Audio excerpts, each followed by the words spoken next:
Hey, Kia ora. the big Rob dad. How are you, How are mate? Good, mate. How's team fits in a packet? Pretty good. We fit in a packet. A big silver packet with wheels.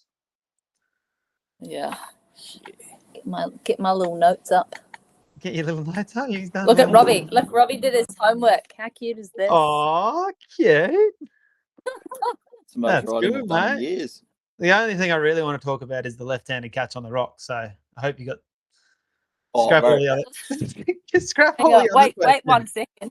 Scrap all the other questions. Highlight of the unreal. trip. She has kept the stick. It lives on the end of her bed. It's so funny. You'll have to share that video with me, and I'm gonna post that little clip of the stick. That's one for the memory bank. I don't know if you've seen it where you can hear the noise in the background, like of the actual video, and I'm just like, yeah. The stoke was real. Oh mate, I celebrated like it was my child when I saw it. Yeah. The best part was like so nonchalant, just like and then she's like big smile. Yeah. That was mint. We did maybe we did about 10 of them, and then just I was like, yeah, this is the last one, and then it was just like boom. I'm like, yes. The big left mitt. I'll take it Henry didn't make a catch. He was. I think he was probably playing with Lego or something. He wasn't with us, eh? Oh, okay. He was stuck at I think. Yeah, I can't remember. They're two very different kids. Yeah. Looked like a good time. Henry's building houseboats. Where are you guys right now? Southwest WA. At the nearest town of substance is called Menjimup. We're not quite sure on the pronunciation, but something like that. Up at the end of the word, though, it means place of. Because everything around here has got up on the end. Yeah, right. And we're like, why are they all like cheering up and cheering up and just everything's got up? And we're like, what is this up business? Yeah, place of. So it'll be like place of kangaroo or place of big tree with long stick. Like just like real random stuff. Place of bent stick and big rock. Yeah. Place of F and B. Does have the tallest slide in the Southern Hemisphere though, which we went on yesterday. It's pretty cool. I did watch that video this morning, and the jealousy levels went through the roof. Yeah, it was mean. I think you gotta wear need to take some real slick clothes if we're gonna do it again, because it's not a real slippery one. Yeah, right. Well, it's all right. I was wearing jeans. One you went on where you were like with sharks between your legs. It was better than that. Yeah, should do a comparison. Robbie's like level of improvements at playgrounds is like this is how we started. Well, that thing would get super hot though, wouldn't it? Or not? No, they have like a shade over it at the end as well. So like that's very well thought out. Whereas the ones in Adelaide. Yeah, the one in Adelaide was just bare metal and that was hot. That wasn't nice. It was like horrendously hot. Sick. Jeans would have been good on that one. Yeah, jeans. Should we get this show on the road? Get this road on the show. Get the road on the show. Welcome to the Family Adventure Podcast. We got here fits in a packet. Robbie and Katie, all the way from New Zealand and Queensland. You. Welcome, guys. This is the Family Adventure Podcast. So I'm super excited to have you guys as our first guests to share your experience, your knowledge, your wisdom, the ups, the downs, the highs, the lows, and everything in between. And get some wisdom and inspiration for other families out there who want to, hit the road, adventure more, and make the most out of life. So welcome, guys. Thank you. Thanks, mate. Thanks for having us. It's cool to be here. Yeah, sweet. Where are you right now, did you say? Menjimup. Menjimup, which is in WA, right? Yep, in WA. Sort of down the bottom. Southwest. To the left, past the big tree. Past the big tree and the big rock. With the big slide. That's the one. Yeah, past the elephant rocks and then we're there. Nice. How long have you been on the road for? 4.5 months. It'd probably be 130 some days. Yeah. That's crazy. Like it feels like 2 weeks ago when you were here. Sunday. Has it gone fast for you guys? Yes and no, I reckon. Like some like as you say, we look back to when we stayed over at your house, and it was kind of like yesterday.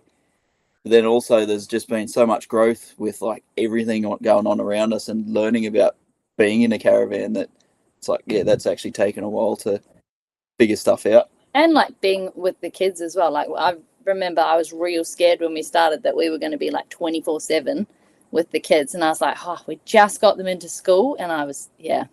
But it feels like you sort of like looking at it with like a 5 times lens. Like you can see everything that you've done. And it feels like it was not that far away, but there's just a lot of ground as covered. Like literally half of Australia. Yeah, that's crazy. Hey, like what you can fit in such a short time. Super impressed. I've been absolutely loving the things that you're doing, and like how you're connecting as a family, and like you can see the growth of you guys and the kids in that short time, like 130 days. And like I've just personally been just watching and sort of documenting in my mind of like how the kids are progressing, you know, how they're showing up for different activities, and then yeah, all that growth in between, I guess, for you guys and them is really special. So props to you guys for making it so special. I guess we could ask. They make it special too. Yeah, 100%. Living in the moment. I guess we could start from, let's talk about life before you guys hit the road and packed up everything and are now traveling Australia. I'd like to just get a little bit of insight, what you were doing before this, what family life was like, and then sort of that transition into the van. Give us your take on it. Well, before we started in the van, we were living in New Zealand for 10 years, and most of that 10 years has been spent renovating a few houses. So adventuring and stuff for us kind of went out the window a little bit. We kind of not neglected the kids, but probably didn't give them enough time, I'd say. Yeah. And didn't do nearly enough. I think we kind of tried to live for the future and earn money for the future rather than living in the present. So this was a massive change for us to actually go and put some of that money that we earn and live in the present.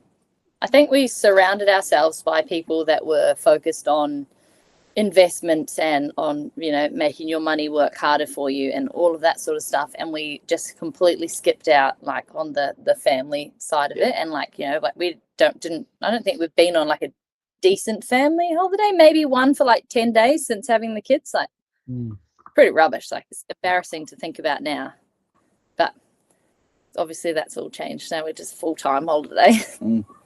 Trying to make up for it. One extreme to the other. But I guess in saying that, you can also be really proud of what you created and what you did in that time. You know, like it was probably, like you said, 10 years, but you created businesses, invested in houses, and you did all that while you're raising 2 kids. And your kids are great. You know, like that's such an achievement to come through that, and then to be where you are now is really something to be super proud of. So, you know, yes, there might have been that sense of missing out on adventure and the presence, but like you said, you had the goal in mind.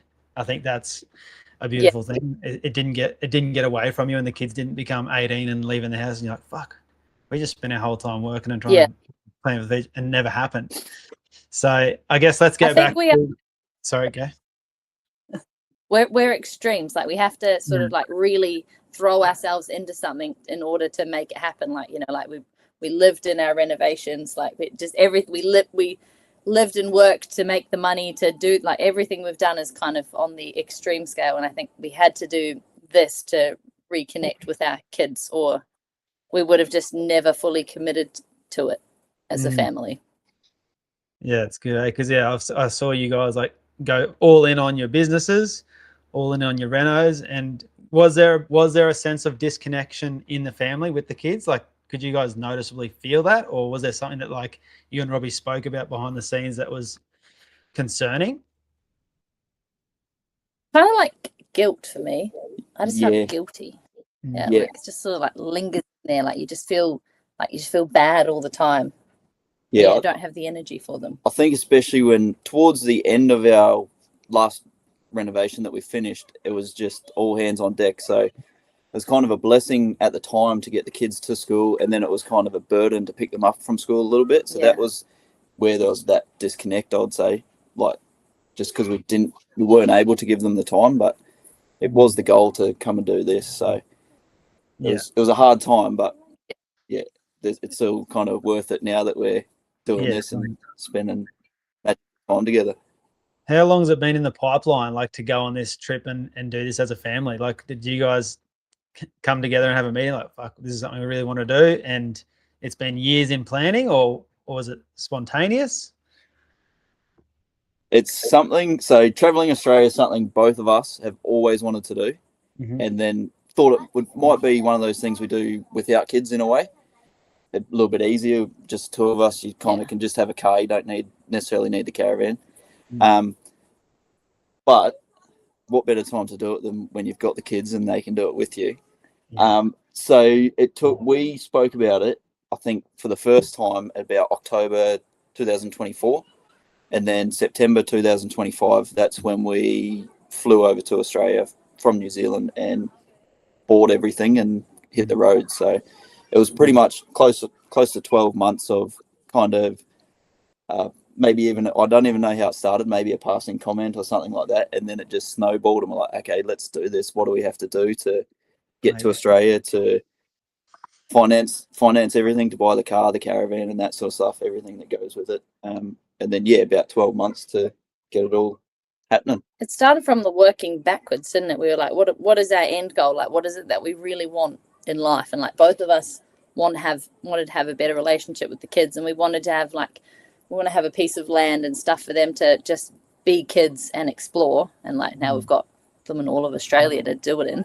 But like it came from that, and then we're like, well, we don't know where we want to live, and then that grew to, well, let's travel Queensland. And like, wow, we don't know all of Australia. So then it grew into an entire lap for Australia to figure that out. But I'm so glad we did it. Like, so glad.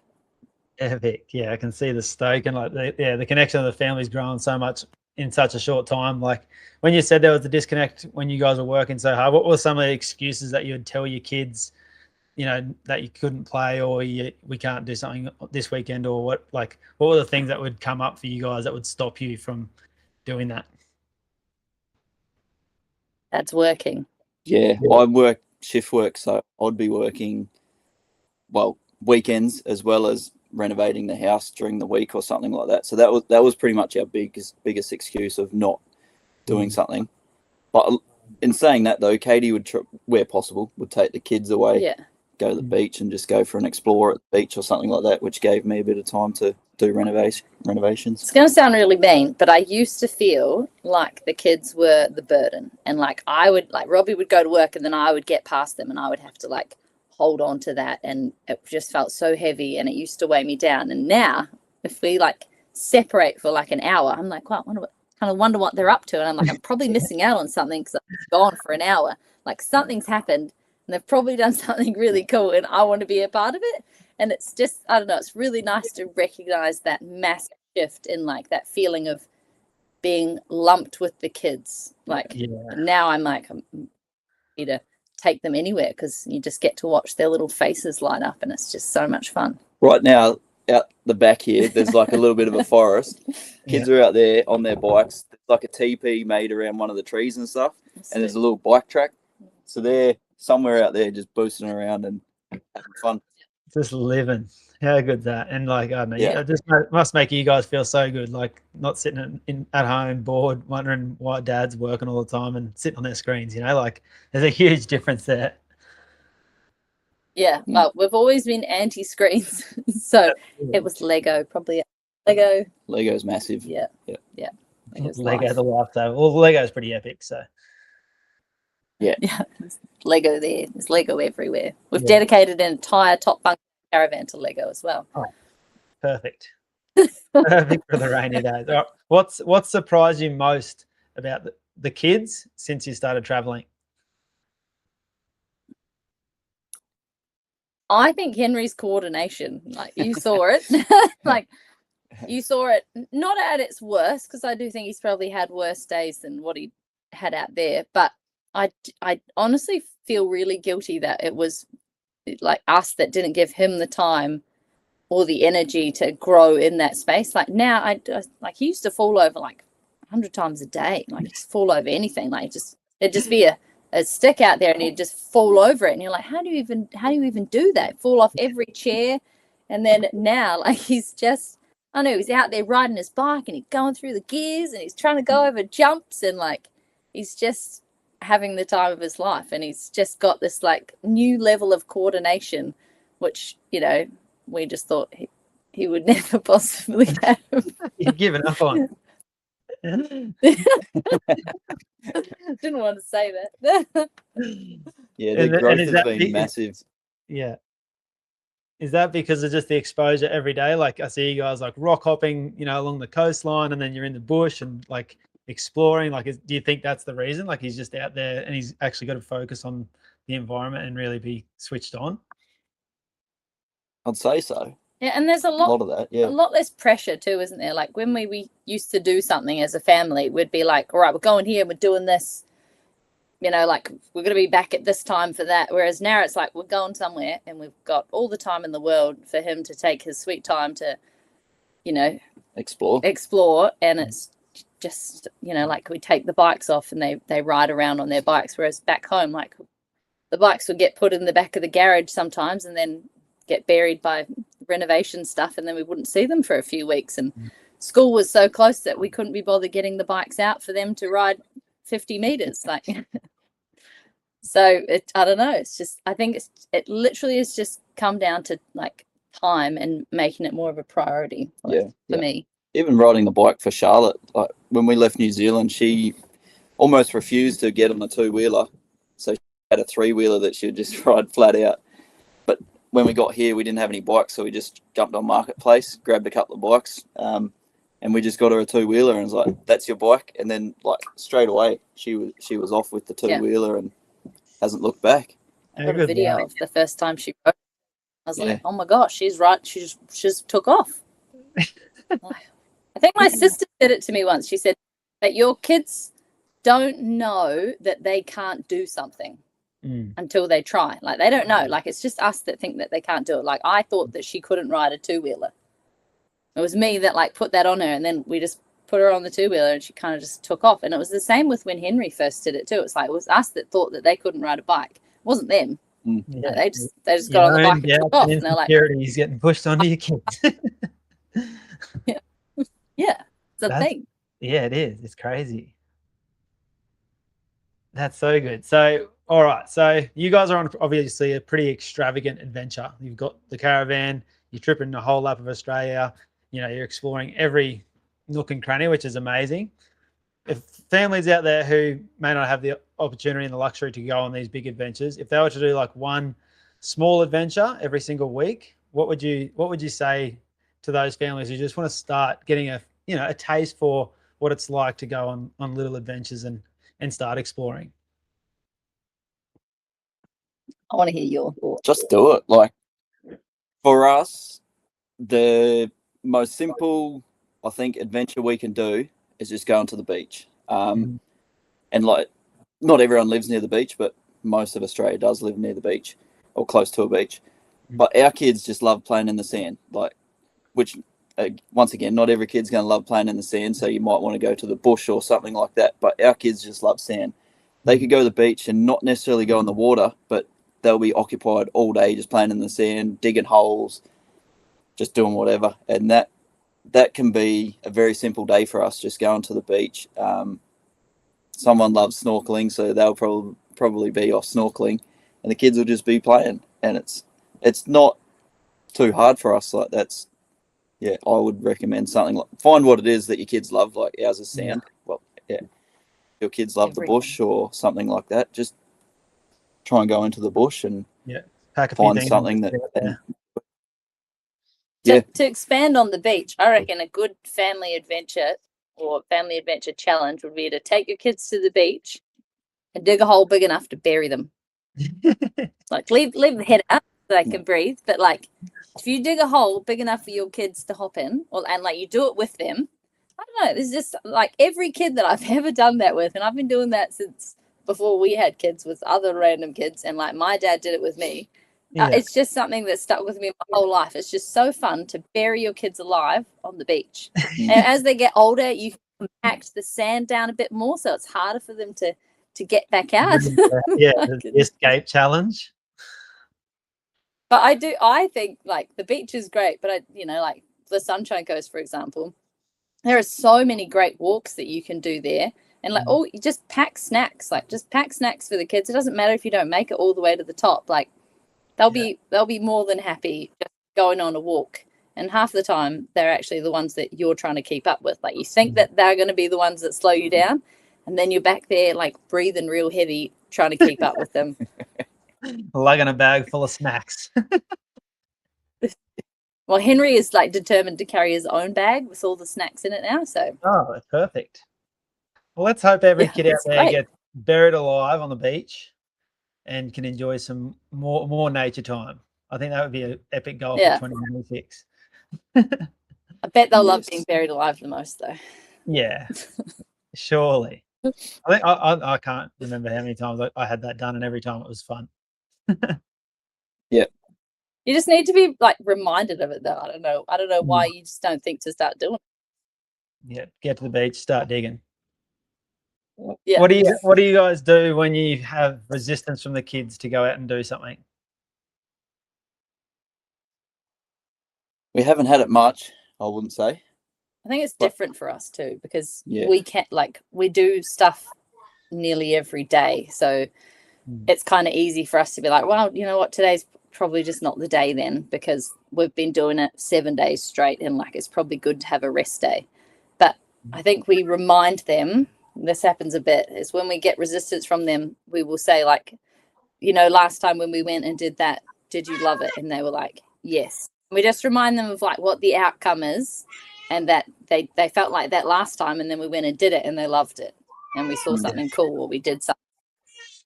Just remind them of the outcome, I think, is probably what we do. Yeah, I think sometimes we can be a little bit slow getting out the door of a morning, but if you get out the door, I think sometimes that's the hardest part. Yeah, and once you're out the door, moods change, everything changes.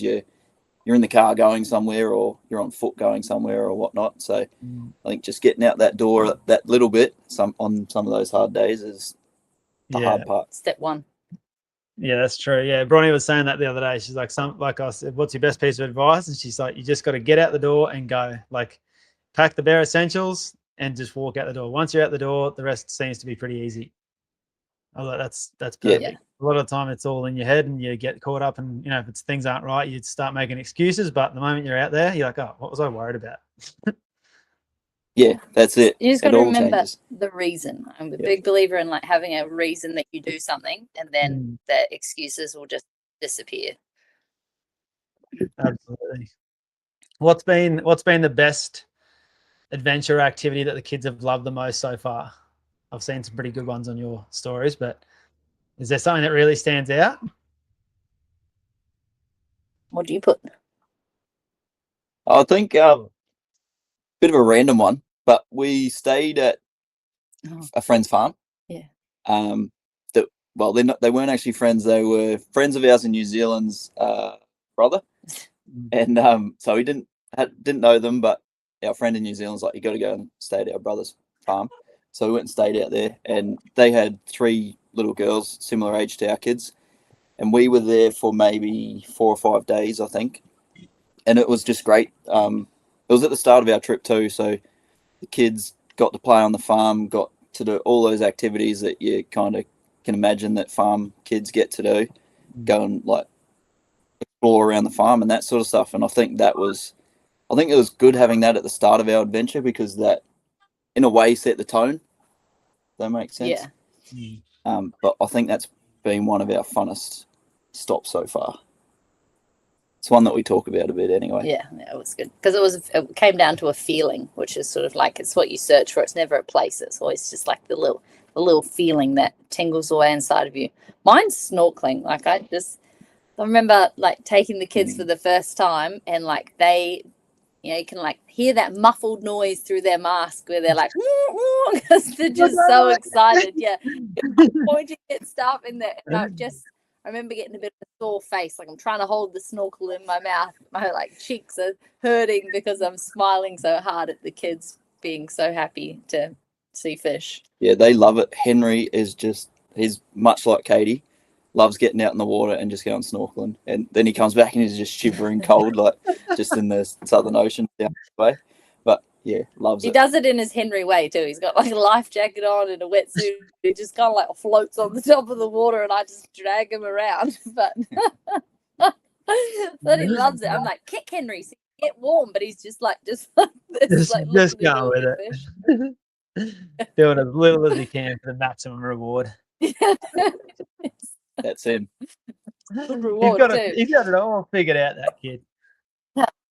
I'm like sweating in my wetsuit, like kicking, like trying to keep us both going. But he's happy. But I love seeing that growth in the kids, because like the ocean's massive, and it makes up so much of our planet, and to only explore on land seems like just a waste. Yeah, it's a whole new world down there. It is, definitely. Yeah, that's so sick. And I guess you're teaching something that you loved as a kid too, Katie, which is, I think, awesome. Like passing on that little bit of yourself onto the kids would always feel special, I'm assuming.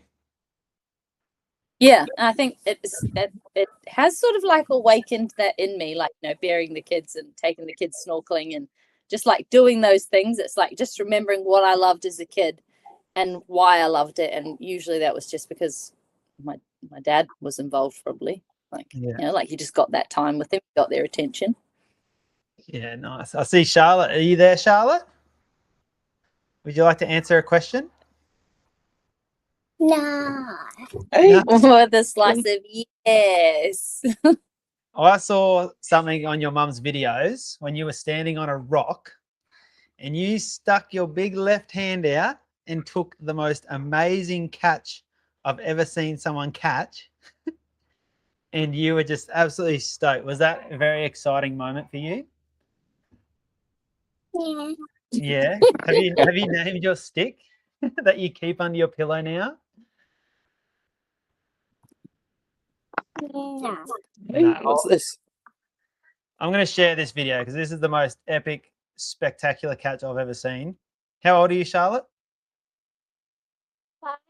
5. A 5-year-old take, balancing on a rock. From how far away were you, Robbie, when you threw the stick? Oh, like probably 60-meter throw, I reckon. So about a kilometre. No, it was probably 15 meters, I reckon.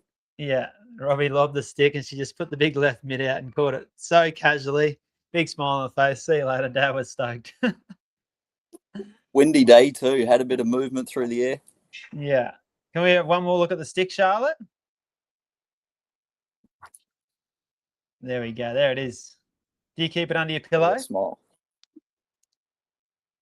Yes. What's your favourite thing about living in the caravan, Charlotte? My bed. The bed is comfy. Oh, that's good. Well done. I might have to try her bed tonight. Yeah, swapsies. All right. What does being an adventure family mean to you guys?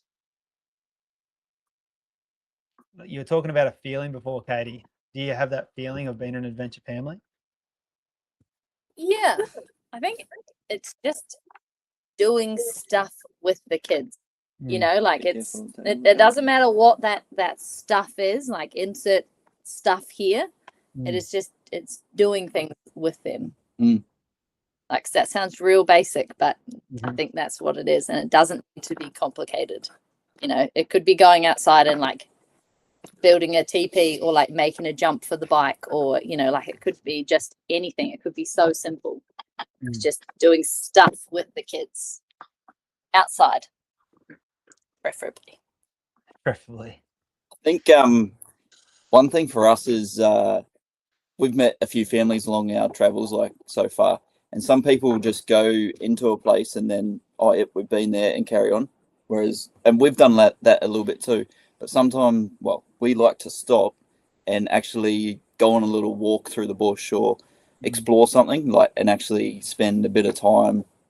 Like, we don't have enough time to go everywhere, obviously, and explore everywhere, but just a little explore makes you feel the area a little bit more, if that makes sense. Like, rather than just driving through it and stopping for a coffee or something, going for a walk for an hour or something like that. Or it's going down that road that has nothing to do with where you're going. It's like, oh yeah. We love the random turn-offs down like a dirt road. And it's like Google Maps says, oh, we can still get through that way.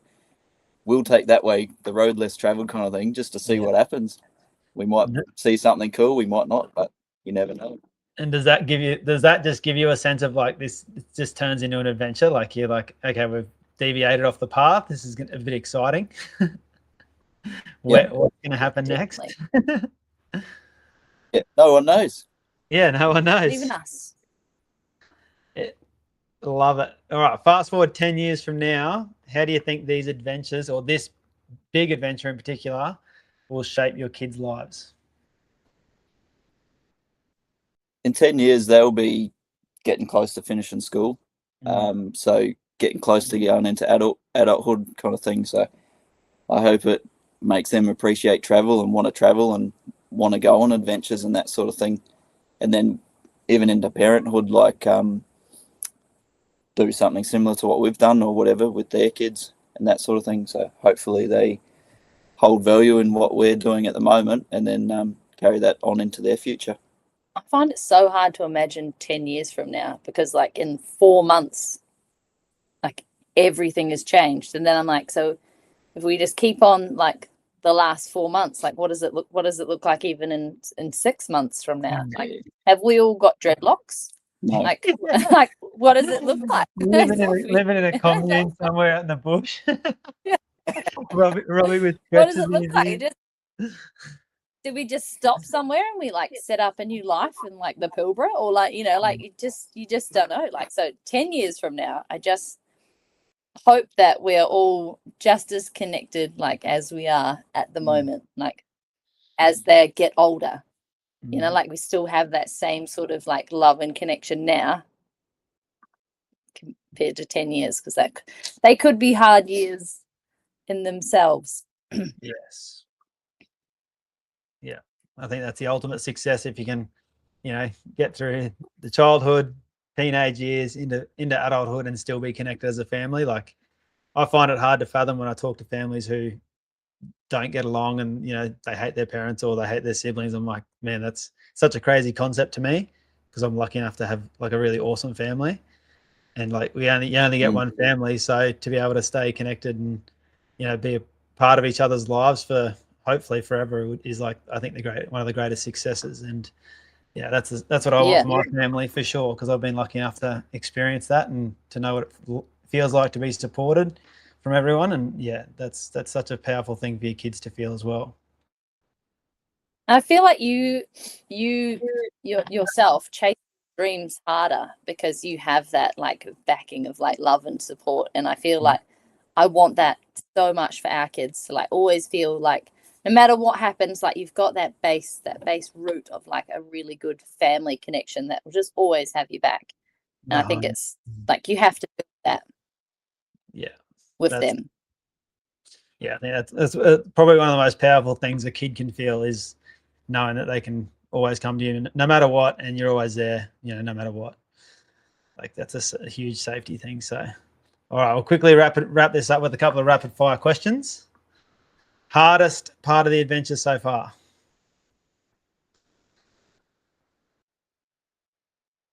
It's a tough question because we've had like tough days where things haven't gone to plan, if there was a plan or stuff like that, but it hasn't been like, the kids have been pretty great. They've had some tantrums, as any kid's going to. Probably leaving. It's probably getting ready to go was the hardest part of the adventure. Like, it was literally just that getting out the door was the hardest part, and nothing has been as hard as that. Like, it's hard to make anything harder than that, I think. Yeah. No, that's getting good. out the door, hardest part. I feel like that speaks a lot to your guys' attitude, though. Like, you're both very, happy-go-lucky people. Everything's working out for me, and just really embrace good and bad. So nothing doesn't really feel that tough. I think that says a lot about your personalities, which is a good thing. Just because it's bad doesn't mean it's negative, though. Like, it could be just because something happened. It might mean that actually, like, you had to go down that road because there was something cooler there, and you just didn't know that you were destined to go and see that big rock. Yeah, exactly. What's the funniest moment that's happened so far? Robbie getting drunk and falling off the bike was pretty good. I'm not sure. I probably had a beer. A beer? Yeah. Hardly drinking. Yeah, don't really drink. I got the wrong impression from your caption. You're like, Robbie's had a beer. A beer. Yeah, one beer. That's all it takes. Yeah. That wasn't my fault either. I don't know what happened there. That was a good stack though. Funniest part for me was randomly we were in Port Lincoln and there was a massive power shell or abalone shell on underwater, and there was it a starfish or something as well, I think. That was just a couple of big shells. And we weren't dressed for the beach or anything like that, but we were kind of exploring just the foreshore around this little beach. And I was like, oh, I'll be a man and grab it for Katie so she can have a look at this like massive shell. Didn't realise how deep it was, so I was trying to pull my pants up as high as I could so they didn't get wet. And my shirt was around my neck too as well, so that didn't get wet. Katie was just filming me and giggling at me, and in hindsight, I should have just bloody taken the clothes off that I didn't want to get wet and just grabbed it. But it was just a random moment that doesn't make any sense. Like, it's really hard to explain why it was even funny because it's just so like personal to us. So it just you just sometimes you catch the funnies and like I just couldn't. I had tears coming out of my face. Like, I was in stitches. Just Robbie just walking around trying not to get wet. Like, just to get the shell for his. No reason not to get. That's a beautiful story, bro. That's so nice. The lengths you go to find a shell for your partner. Yeah. And they just video you and laugh at you. Yeah. That's my funniest moment. Yeah, I can get like sore feet. Yeah. I love that. Well, last question: to any advice for families out there who just want to start, getting out there and adventuring and, start making good memories as a family and bringing that connection in? Like, what would you say to anyone out there who really wants to be inspired? Just get your why. Like, why do you want to do it? Like, what is your big why? Like, why do you want to go and do adventures? Is it to have connection with your family? Because if that's what it is, like, there should be no excuse big enough. I think further to that, like, start with something small as well if you want to, or you're worried or anything like that. Like, just go to the beach or go for a bushwalk or something like that. Don't necessarily buy a car and a caravan and go around Australia. Just do those little small things, and then that will evolve into, okay, let's go camping for the weekend, or let's go away for the week camping or something like that. So I think, just if you can start small, it will definitely evolve. Yeah. Love that. Well, thanks so much for the chat, guys. That was really awesome to get some insight, and I'd love to catch up in a few months' time and see where you're at, and get some more wisdom from the lessons you've learned and see how the kids are progressing. But yeah, thanks so much for coming on the podcast, and I'm just so stoked to see all the progress you've made and watching all your adventures. Like, I can't get enough of watching your stories. So thanks for inspiring me, because I know that Bronnie and I really want to be adventure families with Zen, and I just pull so much inspiration from it. So appreciate what you're doing, and big love. Cheers, mate.